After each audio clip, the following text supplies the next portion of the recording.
Well, hello everyone and welcome back down to my kitchen garden. Now today I am clearing away this herb area. I've planted quite a few herb plants in this area, a little bit too close to the path if I'm honest with you, and they've begun taking over. There is a path running down here. So today I'm just going to clear this away, hopefully let a bit more light into the chickens as well, so they should be happier. In the meantime, when I crack on and do this, let's find out what I've been doing over this last week here at home. Well, it is Monday the 6th of January 2025 today, and I am just sowing a few seeds. Now, earlier today, or before I started sowing these seeds, I actually checked on some of the seedlings that we sowed last week, and I'm pleased to say that some of those seeds have actually germinated. Onions are looking great.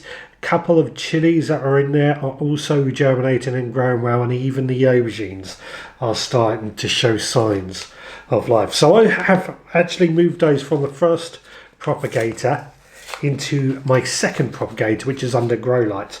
I have a bit of a system here where I start my seeds off in one propagator where they don't have lights. They don't need lights when they just start to sow the seeds, but as soon as they germinate, as soon as they show signs of growing, that's when they need light. So I move them on, and then we move them on as they grow bigger and bigger. Now this is good because it's given me a bit more room in order to fit a few more seeds. And what I'm doing today is just sowing some of these aforementioned seeds. So we're sowing some tomatoes, a little bit early for sowing tomatoes in many cases, but we're going to sow them anyway. Some alpine strawberries, we've got some lettuce we're going to sow as well.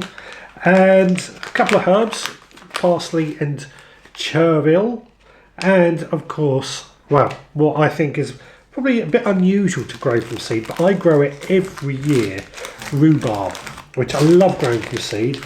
It's one of my favourite things to grow from seed, especially in January. And I've spoken about that quite a bit on a recent podcast. But that's what I've been up to today.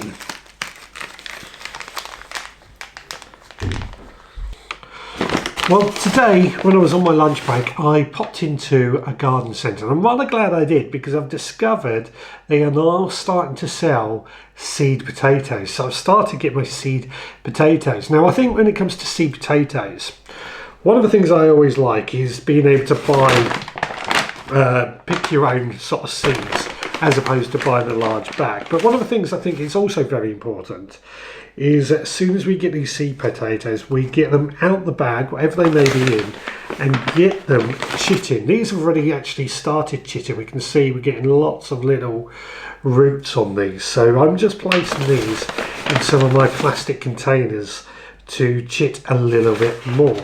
I've got 4 varieties. We've got, for my main variety at the moment, King Edward, Maris Piper, and then I've got some first earlies. We will have more, but these first earlies are Casablanca and Maris Bard.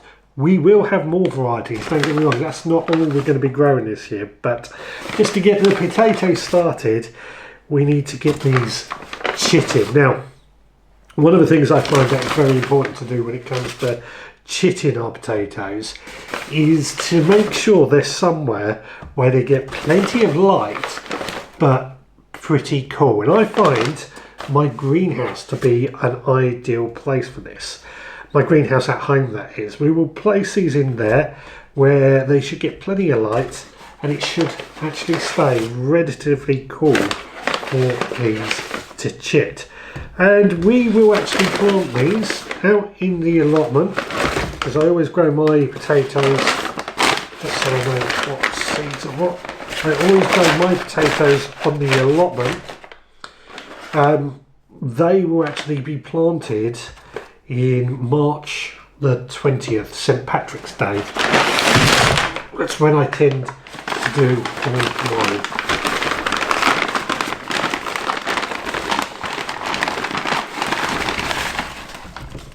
That's a much quicker way, rather than trying to plant them all out individually, get them out of the bag. Right, let me know what potatoes you're going to be growing this year. I'd love to find out what you would choose. Well, being Thursday, I always sow some seeds from the Supporters Club, which is a club set up on the podcast, and each month I send out 6 different types of seeds. I try and sow these, which in line with the podcast that goes with it as well. I try and sow these on a Thursday and Sunday, and today it's time to sow these sweet peppers, which is a variety called Aji Dolce. That's not good. I've just snapped the you can't see it, I just snapped the label that I was using as a way of as a dibber type thing. Anyway, yeah, I'm sowing these sweet peppers. Snapped it again.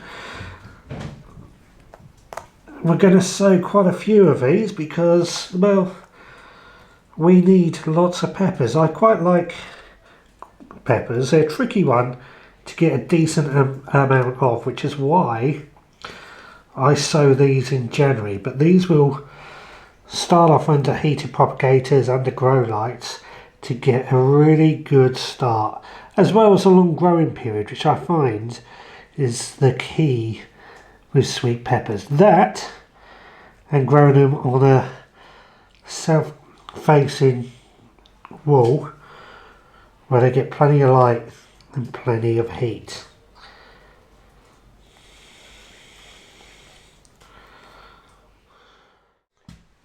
So today I thought I would harvest my remaining ginger. These are the foliage, and as you can see it's all gone brown and crispy and died back, which is a good sign it is pretty much ready for harvesting. Now I grow ginger as a indoor house plant. I find it to be well worth growing if you do like ginger. And today is being a Friday curry night, which means we want some ginger for our curry. And this ain't doing too bad, I've got to say. Look at that. That's a decent lump of ginger in that one. I think that's all we've got there. There may be more if I dig down. But no, I think that is all from that pot. So we got that bit of ginger. That's just the skin, as is that. And then we've got that bit of ginger from one plant. But as this one's got plenty of roots, I reckon there's a good chance we can make that regrow. So I'm going to pop that back in to that pot. And I reckon we can probably snap that bit we can use. That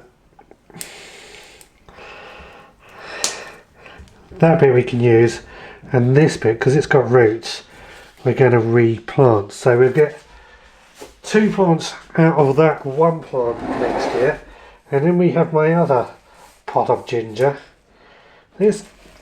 I did have 2 of these. I already harvested one of these before Christmas. So this is going to be a good opportunity to see how this one did. And again, that's not too shabby, I've got to say.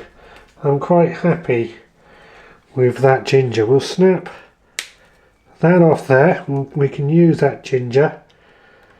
And I reckon, sticking with what I was saying about trying to get more plants, we'll try and regrow that piece. And we'll try and regrow, tell you what, we want to try and get the most ginger out of this.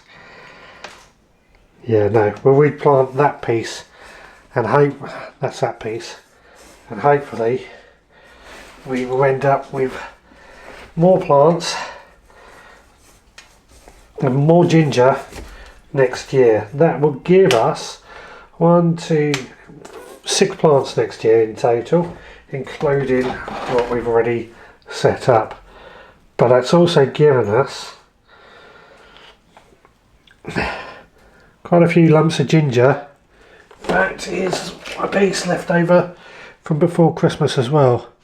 So we've got a decent amount of ginger plus what we've already used. that we've grown ourselves. Fantastic, fantastic. I'm happy with that. Well, as you can see, I've cut away these herb bushes, giving them a really decent hard prune, but I think really they're going to go. The chickens seem much more happier with a bit more light to see out.